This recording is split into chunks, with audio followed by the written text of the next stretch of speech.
unite and expose all media-related personalities under one umbrella. If you are an artist or maybe you're looking for one, look no further. Log on to www.relaxmedia.com, RELAKS media.com. In return, you get a free webpage and exposure to wider fan appreciation and contacts. Also, optional personal manager. Don't delay. Relax Radio.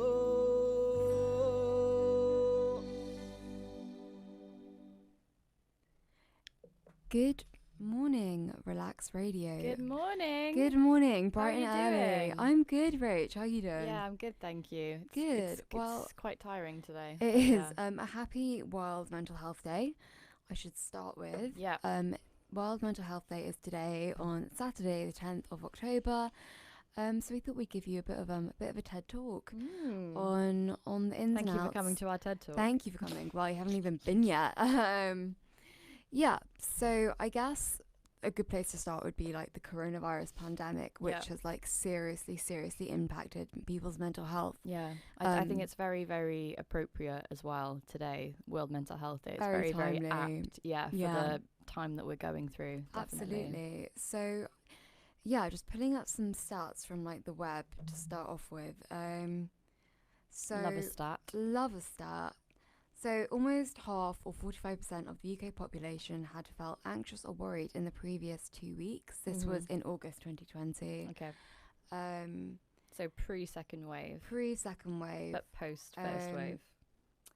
The proportion of people who experienced suicidal thoughts or feelings was approximately at 10%. I mean, that's like shockingly high. Yeah. As well as like most people probably wouldn't want to like admit to that necessarily. Yeah. So that is Yeah. really like difficult to hear. But having said that, I do feel like over the past few years there has been a reckoning of some sort with regard to mental health. I think there really has been such a positive movement, as there has been for many other things, such as, you know, body positivity and lots of other important things that perhaps 10, 15 years ago were considered kind of a taboo. Yeah.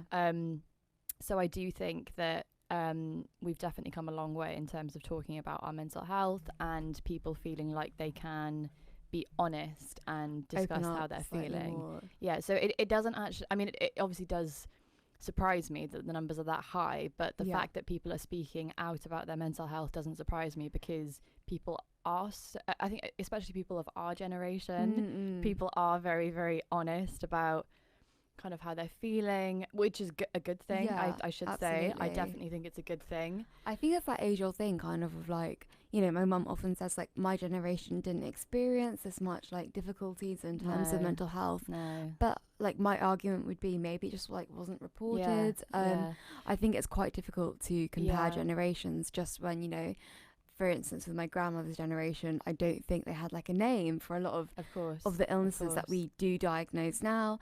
I think it is, I don't know, in my experience, I have a lot of friends that suffer with various kind of like underlying anxiety, kind of like or depression kind of symptoms. But maybe they're just more diagnosed and people are getting more treatment for them now. Yeah, I agree. I dislike comparing generations just because I don't think it's fair to compare different generations, because our generation is our generation. We have no idea what life was like for our parents growing up. Obviously they had difficulties, and obviously our grandparents' generation, my grandparents lived through the Second World War, for example. They were young children.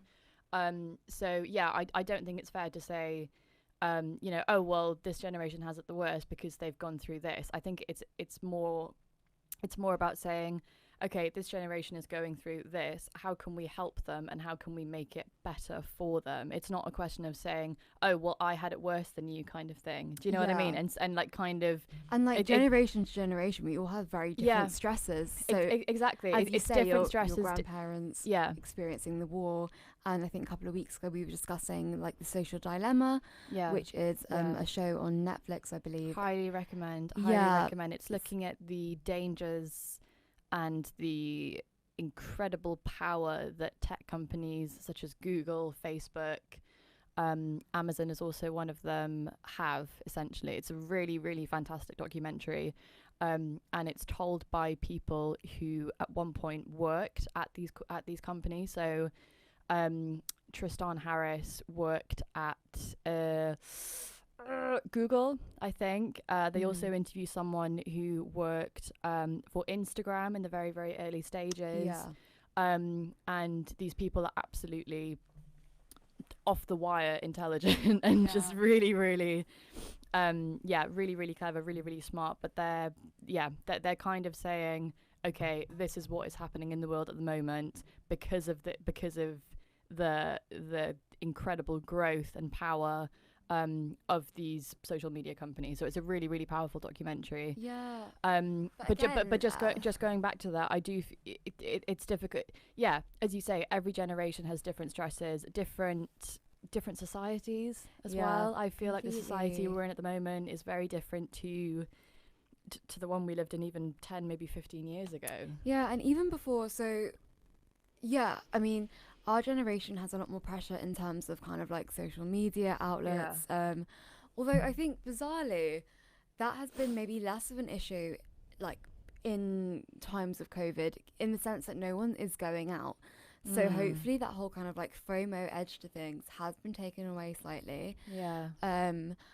But on the flip side of that, you know, before we started the show, we were discussing how there was like a lot of fear mongering going on in the media, and maybe like, you know, trying to compare it back to something like the Spanish flu, would they have kind of had that, like, you know, BBC reporting daily, or Boris Johnson giving us statistics, or all these kind of like XYZ Bluetooth, like test and trace. Again, that's a really good thing. And I mean, it would have been amazing if they'd had that back in Spanish flu, but that adds another level of anxiety. Because I can check my app now, see how at risk this area is, check cases in the local area. I guess knowledge is power to an extent, but it does certainly add an extra dimension. And I think a lot of me is a bit like, I'd just rather not know. Because I know, like, I was speaking to my grandmother last night, and she is massively, massively worried about coronavirus, as she should be, you know, at 94.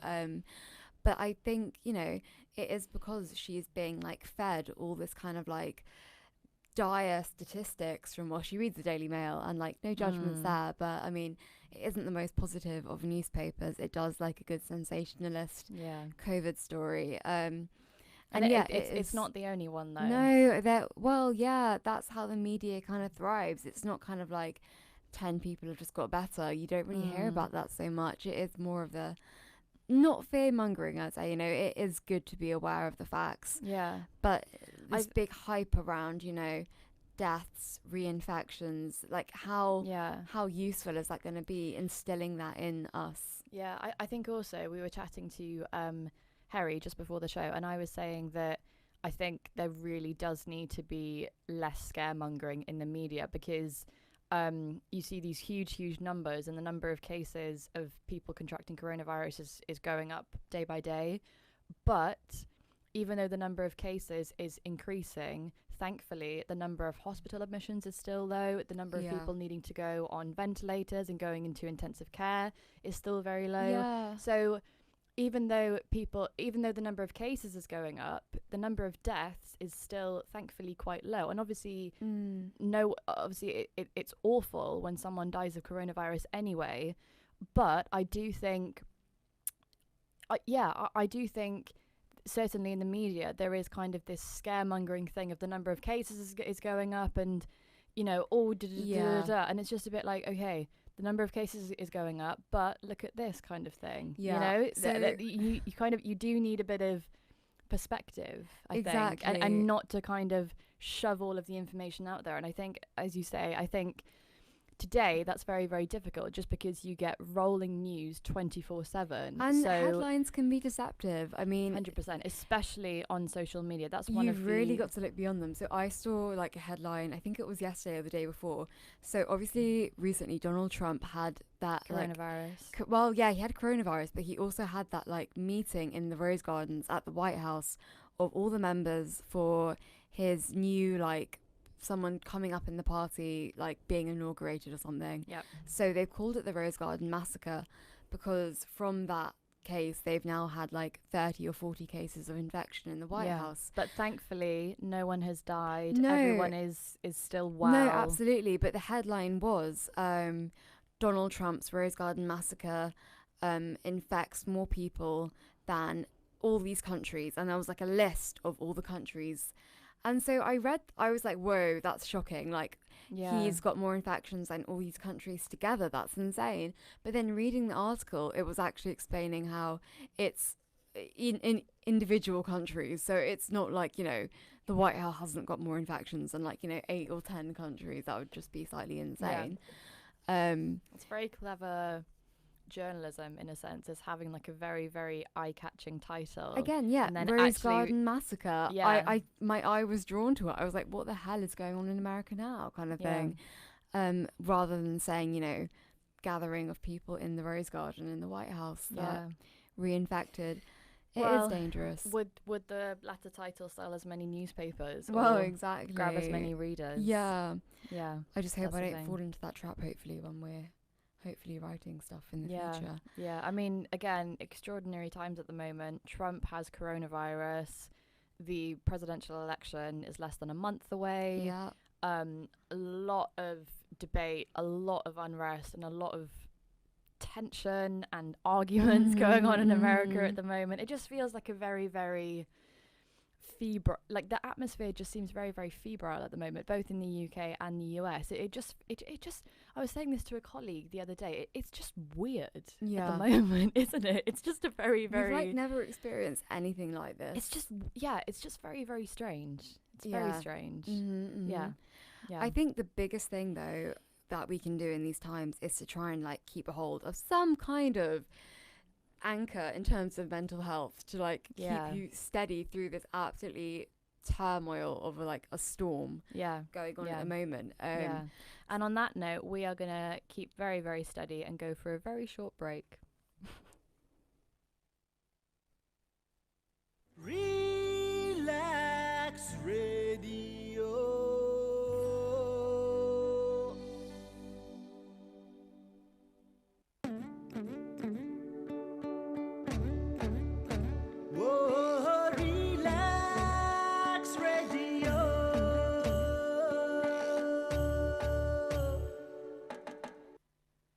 আপনি হয়তোবা জানেন না যে radio advertisement is 4 times more powerful than any other media.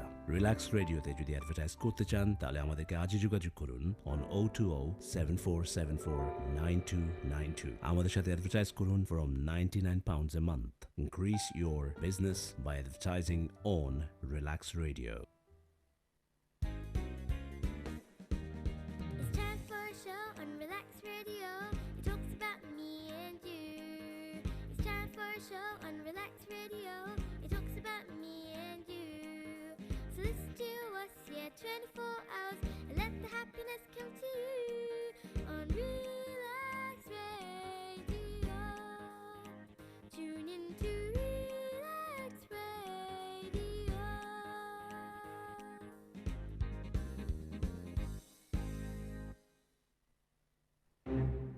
It has been too long. No one has taken the initiative to know who you are and what you do. Well, Relax proudly presents Relax Media to unite and expose all media-related personalities under one umbrella. If you are an artist or maybe you're looking for one, look no further. Log on to www.relaxmedia.com, RELAKS media.com. In return, you get a free webpage and exposure to wider fan appreciation and contacts. Also, optional personal manager. Don't delay. Relax Radio.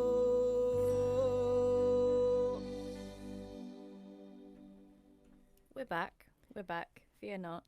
Fear not. Fear not, we are back. We are so indeed. before the break, we were discussing a little bit about COVID, a little bit about mental health, Yes. all of the things that kind of tie in together. Today is World Mental Health Awareness Day, which I think is very apt and topical, especially in the midst of Black History pandemic. Month. Oh, And, sorry. Well, yeah, and the pandemic, many things. Yes. So, yeah. At uni, I know, so I went back to Queen Mary at the beginning of this academic year, and I actually went onto campus on Thursday. And like certainly when I went into the Students' Union, there was a lot of kind of advertising for like all the services that QM has to offer. That's about good. like the, you know, the mental health side of things. Advice and counselling. Advice and counselling. There's like the disability and dyslexia service. It's really something that QM pushes, which I am like massively grateful for. Yeah. In my experience, Yeah. I think unis, you can be slightly like lost in the mix. Yeah. And there are like, just like so many tips out there about how to keep your mental health up and morale up while starting university. So having a scroll through the student health at QM, they recommend that you register with a doctor firstly, because obviously like mind and body are so linked. You know, if you are under the weather, that can then make you stay inside and can trigger XYZ spiraling down. Do you not need to register with them anyway? I remember that was one of the first things that I had to do. Not in my first year. We didn't have to register. I did. Oh, I think I got a letter. That's good. Yeah. That's good. I mean, I didn't need to go to the doctor at any point, but luckily. Yeah.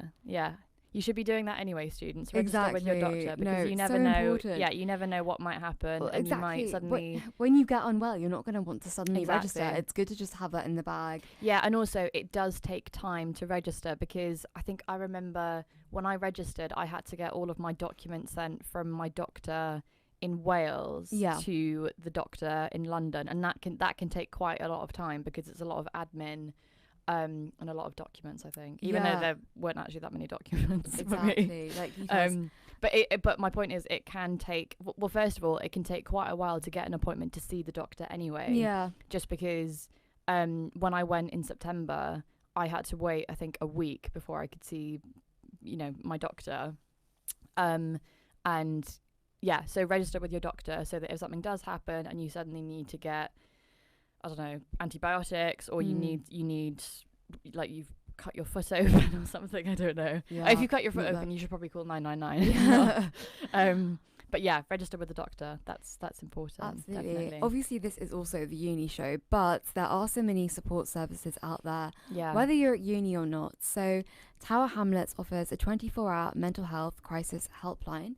Again, advertised through Queen Mary's website, but as we are based here at Relax in Mile End or in Beauchurch Street, very topical. Yes. The Samaritans, wherever you are, offer 24-hour support. They are an anonymous service that will kind of like just listen, basically, hear you out, hear your problems. They're not counsellors. They can't really give you advice, but they are someone that will listen, which can be just such a good outlet when you feel so alone. Mind offers supports for anyone that has mental health issues. Along with that, there's Young Minds, which supports children and young adults. And there's also Calm as well. That's another good charity. Nice. Yeah. Okay, yeah, there are so many out there, as well as so many counselling services. So my friend told me the other day about a service called Better Health, which is a counselling service. It's not free, but there are like massive student discounts. So I think you pay about £120 a month for 4 counselling sessions, which, in this day and age isn't the end of the world in terms of how much they can charge for things like that. That's true. True. But yeah, I'd really encourage, whether you're at work, at uni, alone, living at home, etc., to really reach out in this time. And to be fair, that works out to be I'm very, very tired this morning, so that's what, 30 quid a session. 120 divided by 4, that's 30, isn't it?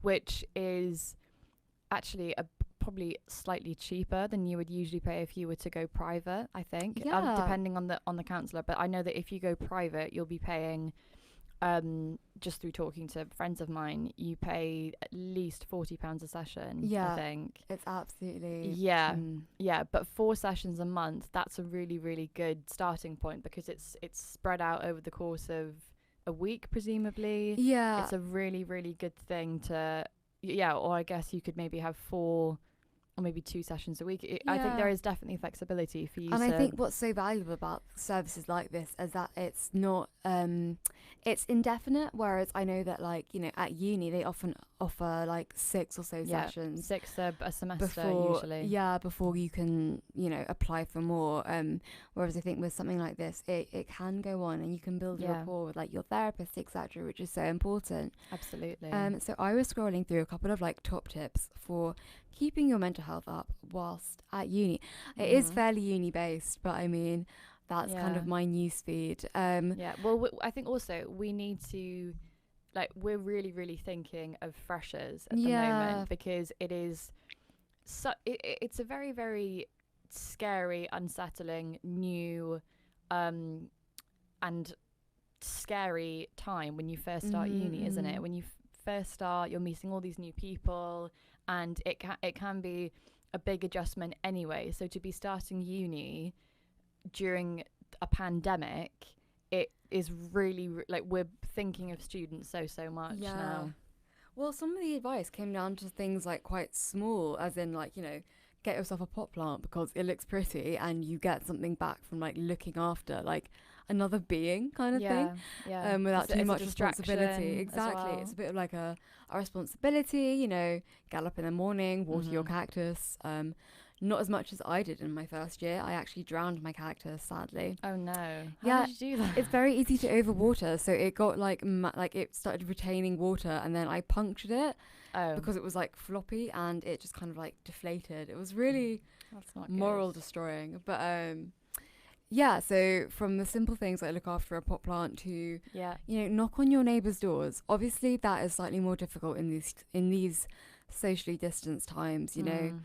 But reach out to people, whether that's kind of online or in person. Make time, obviously, in like the north particularly, whole flats being quarantined together.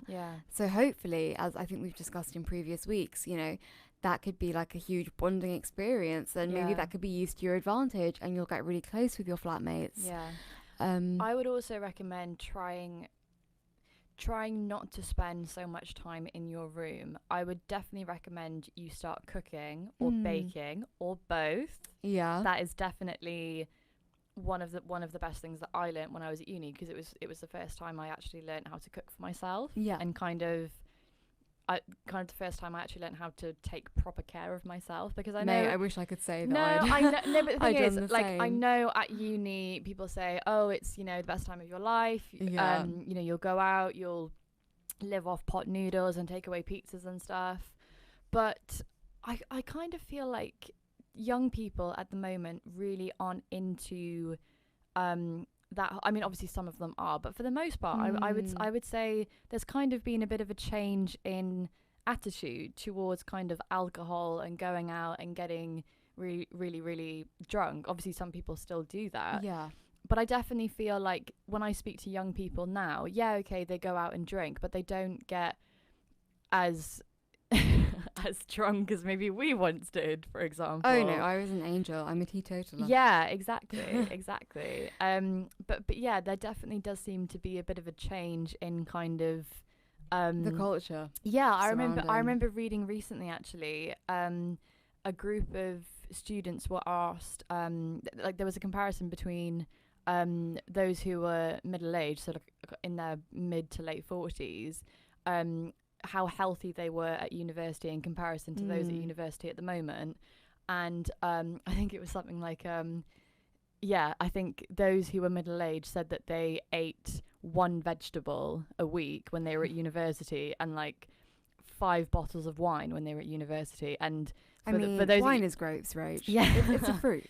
But for those at university now, it was the complete opposite. They ate like 15 vegetables a week and 2 bottles of wine. I'm really, really badly paraphrasing that, but it was quite interesting seeing the juxtaposition in terms of kind of, just how people eat and how people behave when they're at university. Yeah, there does seem to be a bit of a change in the people do seem to be taking more care of themselves. People are more health conscious. There's obviously there's been a huge rise in the number of people going vegetarian or vegan. I was about to say, I think some of that must come down to the whole kind of like sustainability side of things. Yeah.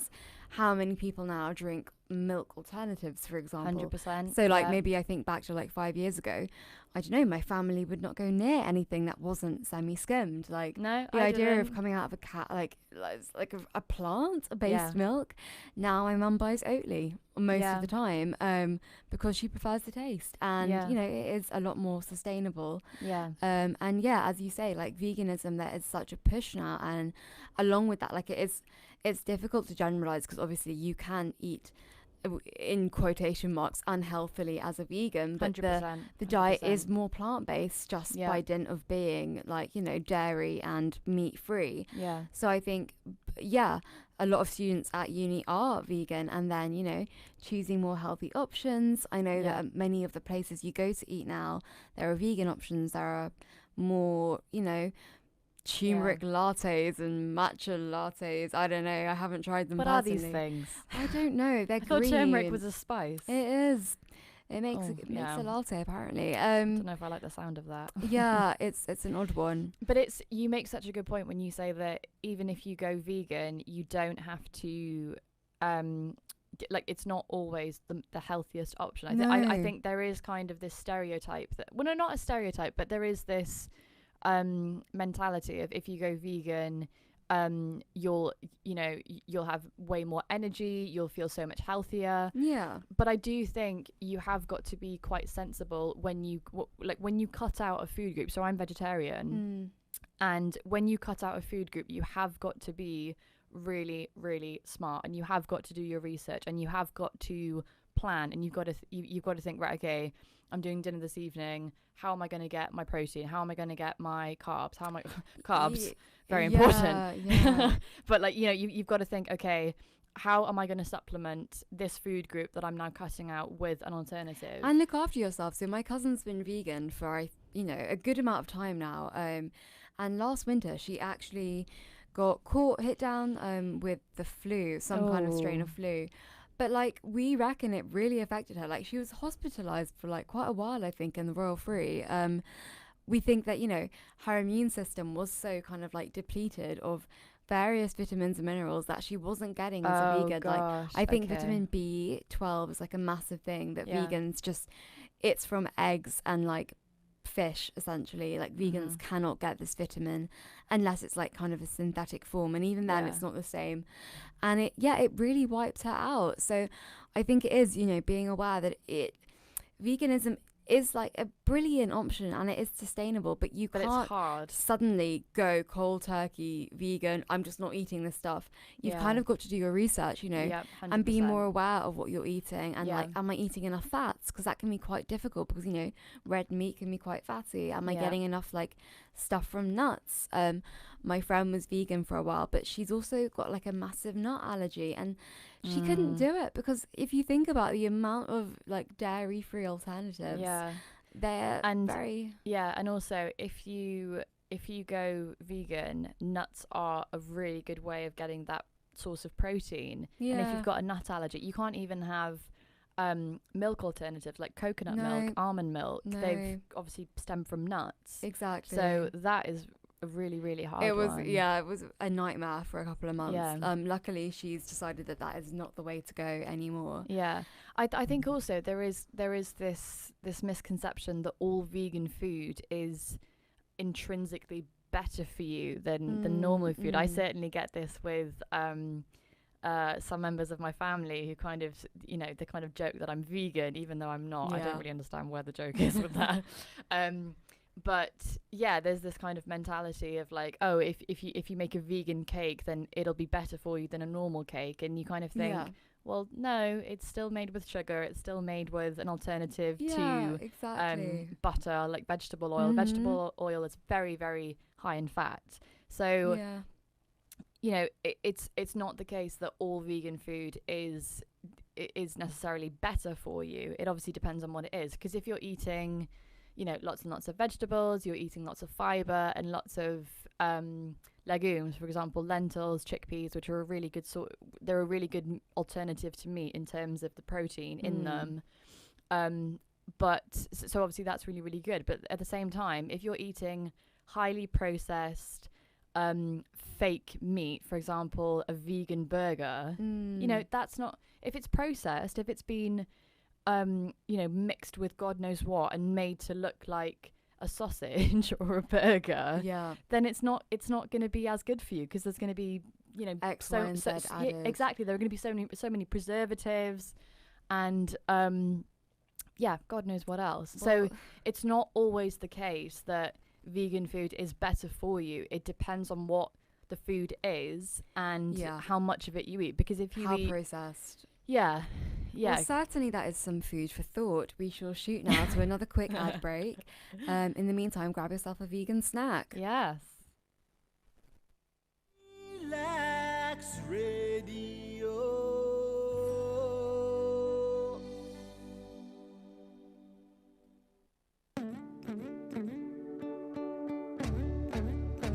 Whoa, Relax Radio.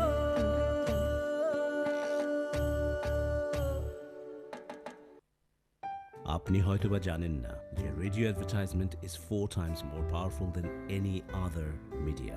Relax রেডিওতে যদি advertise করতে চান তাহলে আমাদেরকে আজই যোগাযোগ করুন on 020-7474-9292. আমাদের সাথে অ্যাডভার্টাইজ করুন from £99 a month. Increase your business by advertising on Relax Radio.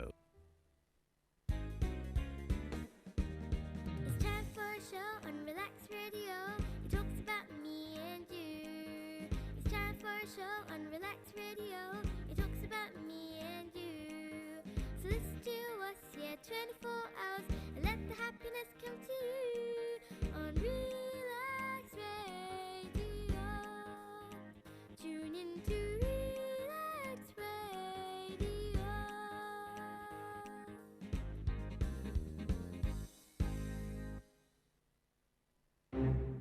It has been too long. No one has taken the initiative to know who you are and what you do.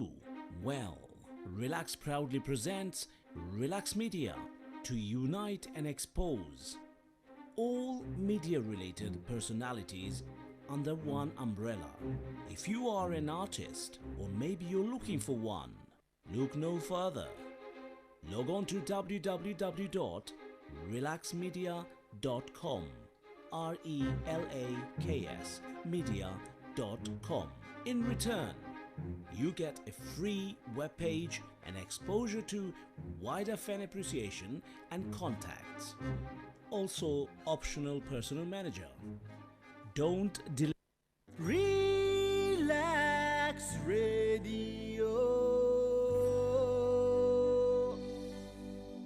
It deserves to go in the food bin 2020. That's what it does. It just deserves to... The compost. Yeah. We are sustainable in 2020, 100%. compost bin. Yeah. So 2020 can go in the bin and decompose. Absolutely. Before the break, we were talking a little bit about mental health, staying well at uni, and kind of the whole you are what you eat sort of mentality. 100%. And I think what you put in your body, oh my God, what is that quote? I can't remember. My brain's not working. Yeah. What is it? Where like if you feel good on the inside, it shows on the outside or something. Yeah, I think that pretty much sums it up. Something like basically what you put in your body. What you put in is what you get out, kind of thing. Yeah, kind of. I can't remember what the quote is, but yeah, essentially what you put in your body reflects how you feel mentally. It also affects how obviously your physical body, how you look, how you feel. And obviously when you're at university, it's very easy to maybe not eat as well as you would maybe. Yeah. I had a lot of flatmates actually who just used to eat they just it would disgust you if I told you what like some of my flatmates used to I mean, Rach, I've seen a lot. stuff. I've seen it all too. Don't worry, hon. Yeah. Like, Well, I feel, I mean, as I was saying before, there does seem to be a bit of a change in kind of the student lifestyle. mentality. But I think maybe 5 years ago when I was at uni, oh my gosh, that's crazy. When I started That's uni insane. 5 years ago, you know, there was definitely, you know, a lot of going out, a lot of drinking, a lot of maybe smoking, a lot of maybe other stuff. Yeah. Yeah, and a lot of kind of takeaway foods, not really bothering to cook. It's and easy for like food to take the back burner at uni in terms of like effort that you put in and what you get out. Yeah, and also if you're going out and you're meeting people and you're drinking, the next day you're obviously not going to want to do anything because you are really hungover. Yeah. So you kind of just sit on the sofa. You can't be bothered to cook, so you get a takeaway, and it's very, very easy to maybe put on a bit of weight. It's very easy to just kind of get, you know, feel a bit low, especially if you're eating food that's very high in salt, very high in fat. Tequila is actually the only alcohol that's not a depressant, I learned. Really? Yeah. Does that justify having like five of them? I mean, that's why the Spanish are happy people, I presume. Okay. No, I have no idea. That's a massive stereotype anyway. But yeah, no, I was discussing in the break with Rach how it's just fascinating that there have been so many studies recently just like directly linking gut health to mental health. 100%. So there's actually been like evidence to say that the microbiome in our gut, so kind of like the flora that we, what's it? The little microbe thingies that kind of swim around in there. I don't know. So, Microbiotics? Yeah, the microbiotics. Yeah. You get a lot of like those kind of like Yakult drinks that are claimed to yogurt. kefir, those kind of things that claim to replenish your like microbiome in your gut. But it is fascinating that they have linked it to well-being mentally, ability 100%. to cope with stress, Yeah. all of those things. And you know, there's a reason for the phrase that says like trust your gut instinct. There's a massive link with mental health, as is there with things like, you know, serotonin and a good carbohydrate intake. Yeah. So agree. carbohydrates, actually, they are converted.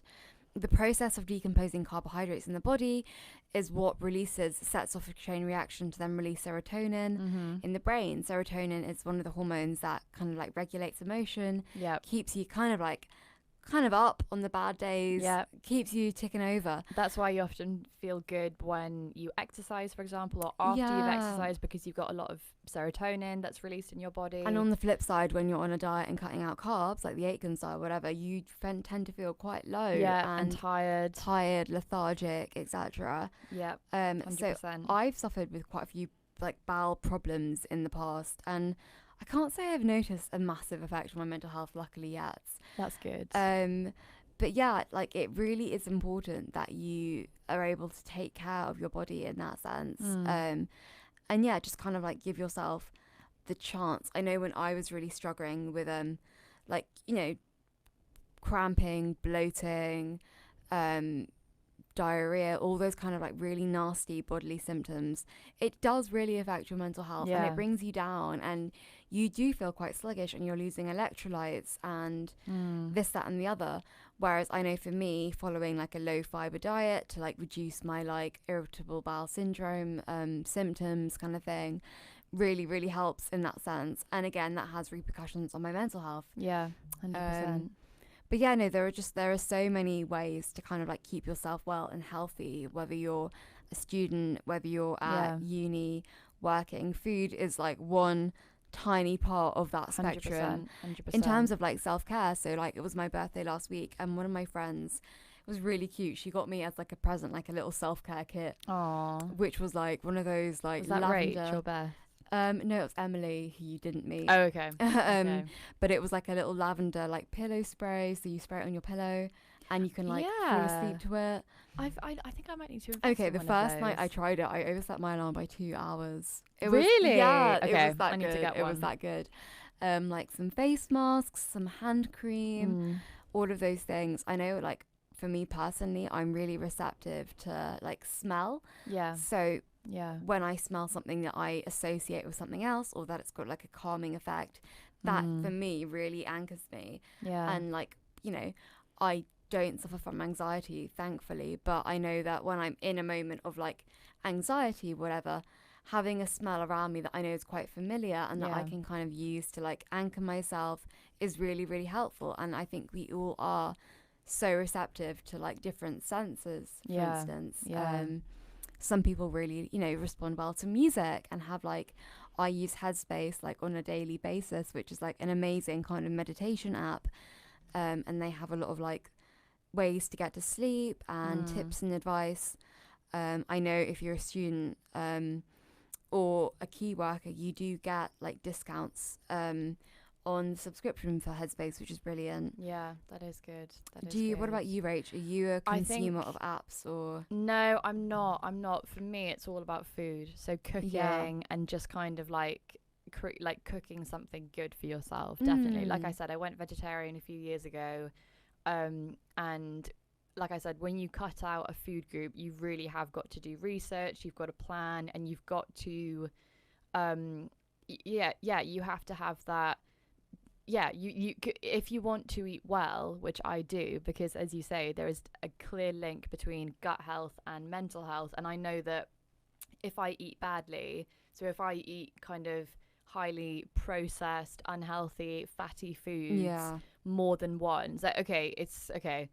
Once in a while, it's fine. But if that is a consistent thing, I know that I'm going to feel really, really sluggish and really, really not good. Yeah. I'm really not, I'm just going to be thinking I shouldn't be eating this. Do you think tying into that is something about like the social aspect of maybe like making food with flatmates? I don't know whether that's something you do, but like, I don't know, you're not in your room, you're in the kitchen. Yeah, you're in the kitchen. There might be other people around. Yeah, but also, even I don't cook with my flatmates just because, I mean, I see my flatmates all the time. Yeah.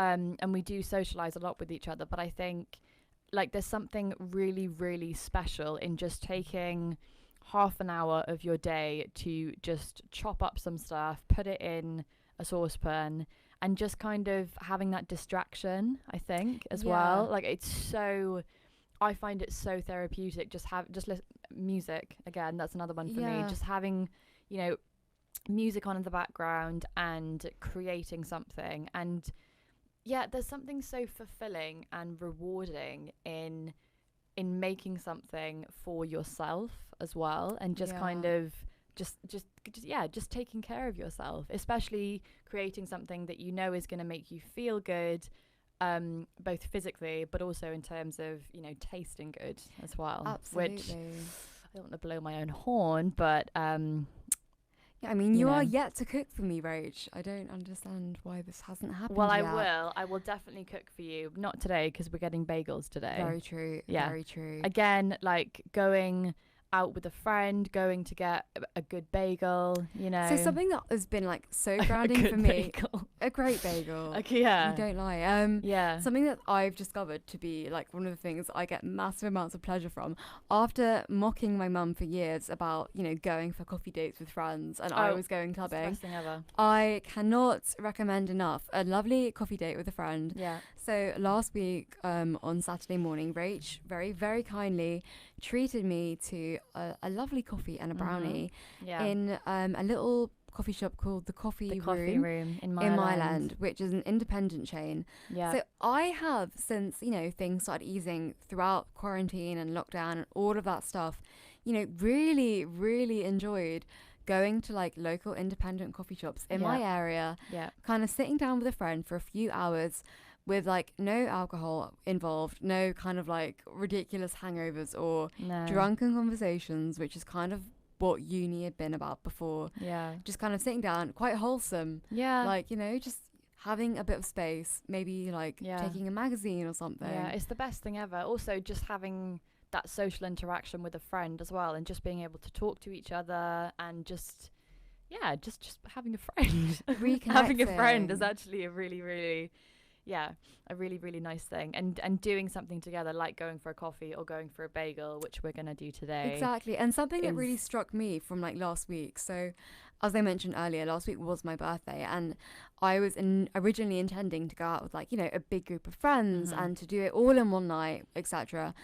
Obviously, the rule of 6 then came in afterwards, and I was forced to kind of like cut it down and go out on Friday night with a group of 5 girlfriends, including Rach, and then Saturday night the same. Yeah. And like something that really just kind of struck me on Saturday morning was how don't know what the right word to describe it is, how kind of fulfilled I'd felt from that night. Yeah. It felt like a really nice, close-knit group of people. It did. And I feel like as I've got older, the necessity of having this like vast like friendship group of like acquaintances who I would go on a night out with, as was my experience in Leeds, but I wouldn't feel comfortable necessarily ringing up the next morning saying, hey, I feel down, can we go for a drink, like a coffee?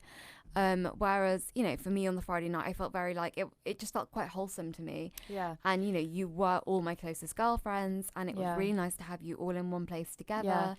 Yeah. I think also it was the perfect number of people. I mean, obviously, I know the rule of 6 is a bit difficult, especially if you've got a big friendship group. Or a big family, particularly. Yeah, because then you kind of think, okay, and I was speaking to a colleague about this, because then if you're in a big group of people, which we both are, it does make kind of planning things difficult, because you obviously want to invite everyone, but you know, you kind of think, okay, we need to be 6. Who are those 6 going to be, kind of thing. But I feel like the only good thing to come out of that is, again, last weekend, we obviously went out on the Friday and you went out on the Saturday.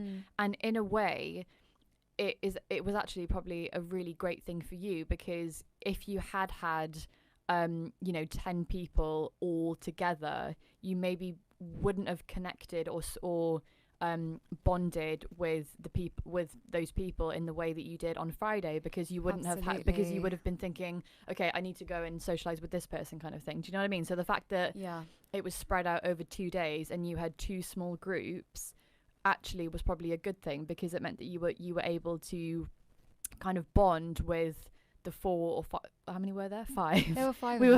We were 5. Yeah. And we probably wouldn't have had that same level of connection. And I feel like I had a really good conversation with every single one of you on that night. Exactly. And you weren't thinking, okay, I need to go and check on that's always the thing when there's a massive group, because you think, oh, I haven't spoken to so and so, okay, I'll come chat to you in a bit, blah, exactly. blah, blah. So story time with Kate, for my 18th birthday many moons ago, don't know what you mean. I had a house party of 180 guests. Yeah, that's just ridiculous. And I think that's irresponsible, Kate. Come on. I think I spoke to about 5 of them. Really. Yeah. Like, to this day, I'm still getting messages from various people who I don't remember saying I came to your party. Oh gosh. Which is really terrifying. It was a really fun way to celebrate at 18. Yeah. But the last weekend celebrations felt as fun to me in a very different way. In a very different way, like still stimulating, and I still got so much out of that. And I kind of came away from last weekend and like rolled into Monday morning just feeling like, firstly, massively grateful to like the weekend, etc. Secondly, less so importantly, like massively hungover, because it had extended the celebrations for so long. Yes. But mostly just gratitude that I had like such good gal pals and like guy pals to go out with. And for me, that's something that really benefits my mental health. These kind of like big group situations nowadays just give me a lot of kind of like social anxiety and gosh, like who do I speak to first, and are they having a good time, etc. It just felt like less pressure in that sense. 100%. Speaking of going out, we are going to go out for this week, but we will be back again next Saturday at 10 o'clock. Let's go and get our bagels, Kate. That sounds amazing. Look after your mental health and be kind to your mind, please.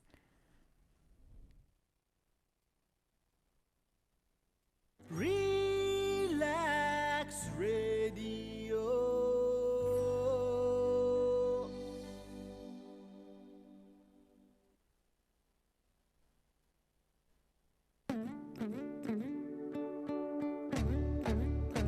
Whoa, relax radio.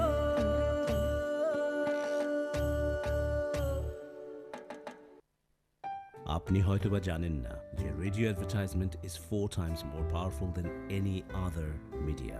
Relax রেডিওতে যদি advertise করতে চান তাহলে আমাদেরকে আজই যোগাযোগ করুন on 020-7474-9292. আমাদের সাথে অ্যাডভার্টাইজ করুন from £99 a month. Increase your business by advertising on Relax Radio.